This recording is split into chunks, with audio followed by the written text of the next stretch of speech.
नमस्कार दोस्तों, स्वागत है आप सभी का आपके अपने YouTube चैनल जीके जीएस के भंडारा पर। साथियों, आज के इस वीडियो में आरपीएफ कांस्टेबल में पूछे जाने वाले जीके जीएस के अति महत्वपूर्ण 50 प्रश्नों का प्रैक्टिस सेट लेकर के आया हूँ, जो आपके एग्जाम के लिए सबसे ज़्यादा महत्वपूर्ण है। जिस भी साथी ने जितने भी हमारे अगर प्रैक्टिस सेट है, सारे प्रैक्टिस सेट कंप्लीट कर लिए, तो मैं गारंटी के साथ कह रहा हूँ कि आपका जीके जीएस में स्कोर है वो 45 प्लस रहने वाला, बशर्ते एक भी प्रैक्टिस सेट अगर वो ना छोड़े, क्योंकि मैं इतने प्रैक्टिस सेट आपको करा दूंगा जितने आपने सोचे भी नहीं होंगे। और फ्री ऑफ कॉस्ट ये प्रैक्टिस सेट है आपके लिए।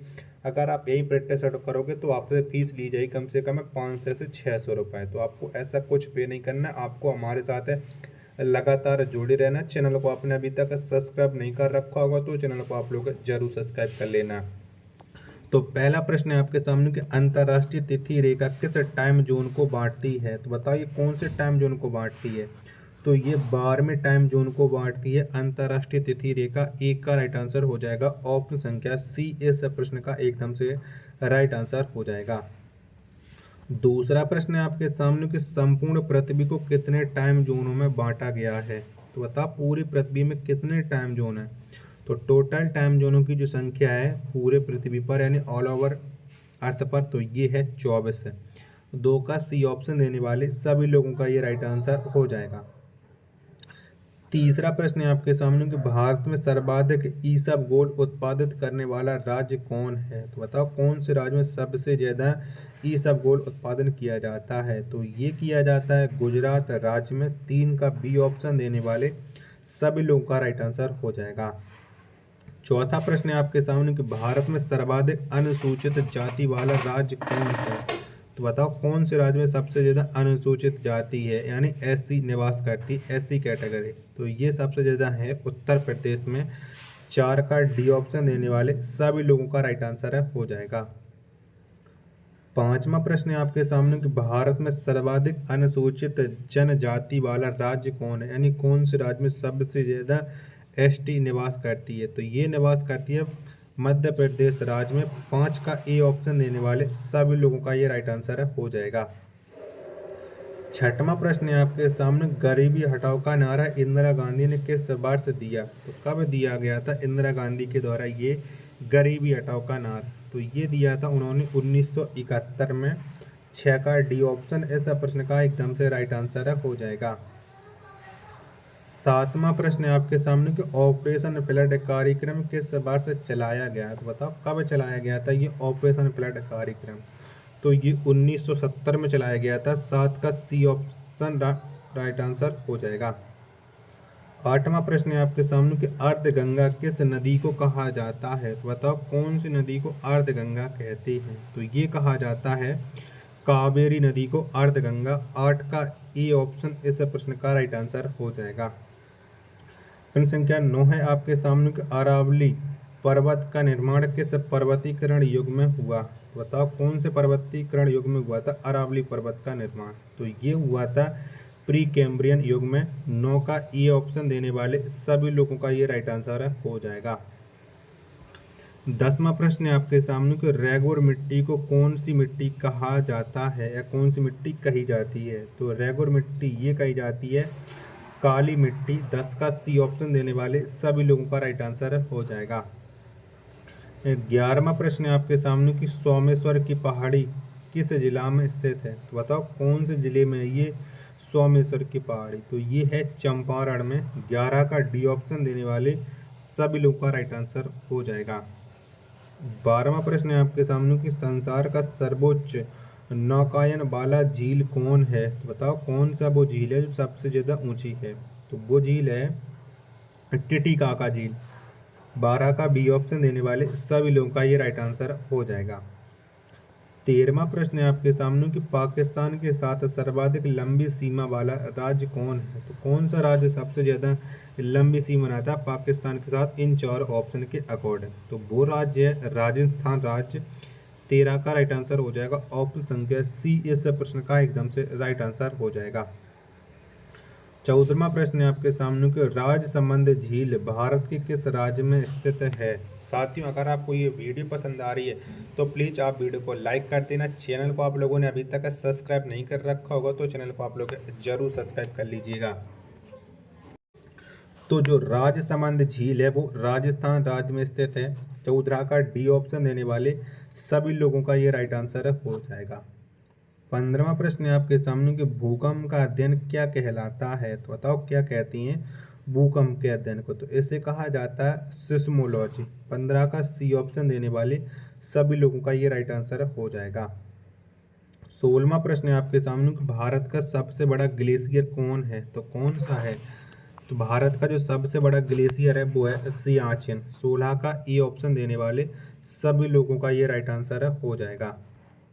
17वां प्रश्न है आपके सामने कि चिल्का झील किस लिए प्रसिद्ध है, तो बताओ किसके लिए चिल्का झील है वो प्रसिद्ध है, तो ये प्रसिद्ध है झींगा पालन के लिए। 17 का बी ऑप्शन देने वाले सभी लोगों का ये राइट आंसर हो जाएगा। 18वां प्रश्न है आपके सामने कि भारत की कर्क रेखा पर कौन सा शहर स्थित है, बताओ कौन सा शहर है जो कर्क रेखा पर बसा हुआ है, तो वो शहर है रांची। 18 का ए ऑप्शन देने वाले सभी लोगों का ये राइट आंसर हो जाएगा। 19वां प्रश्न है आपके सामने कि मैकमोहन रेखा का निर्धारण कब हुआ था, यानी मैकमोहन रेखा है वो कब खींची गई थी, ये खींची गई थी 27 अप्रैल 1914 में। 19 का राइट आंसर हो जाएगा ऑप्शन संख्या सी। और मैकमोहन रेखा है वो भारत और चीन देश के बीच सीमा बनाती है। 20वां प्रश्न है आपके सामने कि दक्कन पठार का निर्माण किस चट्टान से हुआ है, बताओ कौन सी चट्टान से दक्कन पठार का निर्माण हुआ है, तो ये हुआ है बेसाल्ट चट्टान से। 20 का राइट आंसर हो जाएगा ऑप्शन संख्या डी, इस प्रश्न का एकदम से राइट आंसर हो जाएगा। 21वां प्रश्न है आपके सामने कि जवाहर सुरंग किस दर्रा में स्थित है, तो बताओ कौन सी दर्रा में जवाहर सुरंग पड़ती है, तो ये है बनिहाल दर्रा में। 21 का बी ऑप्शन देने वाले सभी लोगों का ये राइट आंसर हो जाएगा।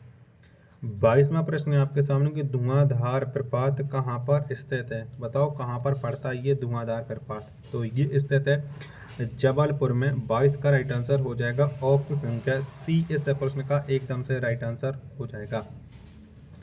23वां प्रश्न है आपके सामने कि सतपुड़ा श्रेणी का सर्वोच्च चोटी कौन है, तो कौन सी है, तो सतपुड़ा श्रेणी की जो सर्वोच्च चोटी है वो है धूपगढ़ी। 23 का ए ऑप्शन देने वाले सभी लोगों का ये राइट आंसर हो जाएगा।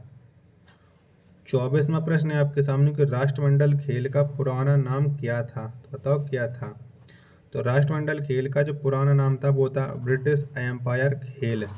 यानी 24 का जितने लोग हैं बी ऑप्शन दे रहे हैं उन सबका ये राइट आंसर हो जाएगा। 25वां प्रश्न है आपके सामने कि एशिया का अजगर किसे कहा जाता है, तो बताओ कौन से देश को एशिया का अजगर कहते हैं, तो ये कहा जाता है चीन देश को। 25 का सी ऑप्शन देने वाले सभी लोगों का ये राइट आंसर हो जाएगा।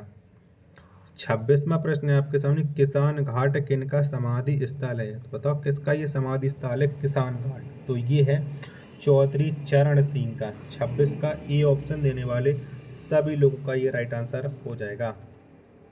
27वां प्रश्न है आपके सामने कि प्रातः काल शांति की भूमि किस देश को कहा जाता है, तो कौन से देश को कहते हैं, तो ये कहा जाता है कोरिया देश को प्रातः काल शांति की भूमि। 27 का ए ऑप्शन देने वाले सभी लोगों का ये राइट आंसर हो जाएगा। 28वां प्रश्न है आपके सामने कि मंडल आयोग का गठन किस वर्ष किया गया था, तो बताओ कब हुआ था मंडल आयोग का गठन, तो ये हुआ था 1979 में। 28 का राइट आंसर हो जाएगा ऑप्शन संख्या सी, इस प्रश्न का एकदम से राइट आंसर। 29वां प्रश्न है आपके सामने कि भारतीय दंड संहिता 302 किससे संबंधित है, तो बताओ 302 का संबंध किससे है, तो इसका जो संबंध है वो है हत्या से। 29 का डी ऑप्शन देने वाले सभी लोगों का ये राइट आंसर हो जाएगा। अगर आपको ये वीडियो यहाँ तक पसंद आई हो तो वीडियो को एक लाइक आप लोग जरूर कर देना। चैनल को आप लोगों ने अभी तक सब्सक्राइब नहीं कर रखा होगा तो सब्सक्राइब आप लोग जरूर कर लीजिएगा। प्रश्न संख्या 30 है आपके सामने कि स्वतंत्र भारत में प्रथम कानून मंत्री कौन थे, तो बताओ कौन बने थे, तो स्वतंत्र भारत में जो प्रथम कानून मंत्री थे वो थे डॉक्टर भीमराव अंबेडकर। 30 का राइट आंसर हो जाएगा ऑप्शन संख्या बी, इस प्रश्न का एकदम से राइट आंसर। 31वां प्रश्न है आपके सामने कि मानववाद का संस्थापक किसे माना जाता है। तो बताओ किसको कहते हैं मानववाद का संस्थापक। तो ये कहा जाता है पेट्रोक को। 31 का सी ऑप्शन देने वाले सभी लोगों का ये राइट आंसर हो जाएगा। 32वां प्रश्न है आपके सामने कि अभय घाट किनका समाधि स्थल है। तो बताओ ये किसका समाधि स्थल है। तो ये जो समाधि स्थल है वो है अभय घाट मोरारजी देसाई का। 32 का डी ऑप्शन देने वाले सभी लोगों का ये राइट आंसर हो जाएगा। 33वां प्रश्न है आपके सामने कि इंटरनल इंडिया पुस्तक के लेखक कौन है। तो बताओ इस पुस्तक को किसने लिखा है इंटरनल इंडिया को। तो ये लिखा गया इंदिरा गांधी के द्वारा। 33 का ए ऑप्शन देने वाले सभी लोगों का ये राइट आंसर हो जाएगा। 34वां प्रश्न है आपके सामने कि हरगोविंद खुराना का किस वर्ष नोबेल पुरस्कार से नवाजा गया था। तो बताओ कब मिला था हरगोविंद खुराना को नोबेल पुरस्कार। तो ये मिला था 1968 में। 34 का सी ऑप्शन देने वाले सभी लोगों का ये राइट आंसर हो जाएगा। 35वां प्रश्न है आपके सामने कि फ्लोरेंस नाइटिंगेल ने किसे भारत का उद्धारक की संज्ञा दी। तो बताओ किसे दी थी। तो ये उद्धारक की जो संज्ञा दी थी वो दी थी लॉर्ड रिपन को। 35 का बी ऑप्शन देने वाले सभी लोगों का ये राइट आंसर हो जाएगा। 36वां प्रश्न है आपके सामने कि अंग्रेजी को शिक्षा का माध्यम किसके समय में बनाया गया। तो बताइए किसके समय बना था अंग्रेजी को शिक्षा का माध्यम। तो ये बना था लॉर्ड विलियम बेंटिंग के समय। 36 का ए ऑप्शन देने वाले सभी लोगों का ये राइट आंसर हो जाएगा। 37वां प्रश्न है आपके सामने कि चैत्रा भूमि किनका समाधि स्थल है। तो बताइए किसका समाधि स्थल है चैत्रा भूमि। तो ये पड़ता है बी आर अम्बेडकर का। 37 का राइट आंसर हो जाएगा। ऑप्शन संख्या सी इस प्रश्न का एकदम से राइट आंसर हो जाएगा। 38वां प्रश्न है आपके सामने कि आधुनिक राजनीतिक दर्शन का जनक किसे कहा जाता है। तो बताओ किसे कहते हैं। तो ये कहा जाता है मैकियावेली को आधुनिक राजनीतिक दर्शन का जनक। 38 का राइट आंसर हो जाएगा। ऑप्शन संख्या डी इस प्रश्न का एकदम से राइट आंसर हो जाएगा। प्रश्न संख्या 30 है आपके सामने कि पिछोला झील कहाँ पर स्थित है। बताओ कहाँ पर पड़ती है ये पिछोला झील। तो पिछोला झील जो स्थित है वो उदयपुर में है। 39 का ए ऑप्शन देने वाले सभी लोगों का राइट आंसर हो जाएगा। क्या उदयपुर इसका एकदम से राइट आंसर हो जाएगा।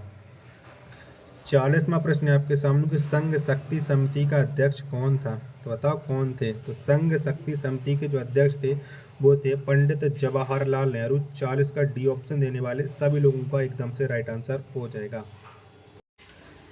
तो 40 प्रश्न मैंने करा दिए। 10 प्रश्न और रह गए। इसी 10 प्रश्नों को आपको और करके जाना है। प्रश्न है आपके सामने कि भारत का सर्वप्रथम स्थापित राष्ट्रीय उद्यान कौन है। तो कौन सा है। तो सबसे प्रथम जो स्थापित किया गया था वो है जिम कॉर्बेट नेशनल पार्क। एक का राइट आंसर हो जाएगा ऑप्शन संख्या ए। दूसरा प्रश्न है आपके सामने कि भारत का सबसे बड़ा व्यापारिक साझेदार कौन सा देश है। बताओ कौन सा देश है। तो भारत का सबसे बड़ा व्यापारिक साझेदार जो देश है वो है अमेरिका। 2 का राइट आंसर हो जाएगा। ऑप्शन संख्या डी इस प्रश्न का एकदम से राइट आंसर हो जाएगा। प्रश्न संख्या 3 है आपके सामने कि विश्व स्काउट दिवस कब मनाया जाता है। बताओ कब मनाया जाता है। तो ये मनाया जाता है 22 फरवरी को विश्व स्काउट दिवस। 3 का राइट आंसर हो जाएगा ऑप्शन संख्या बी।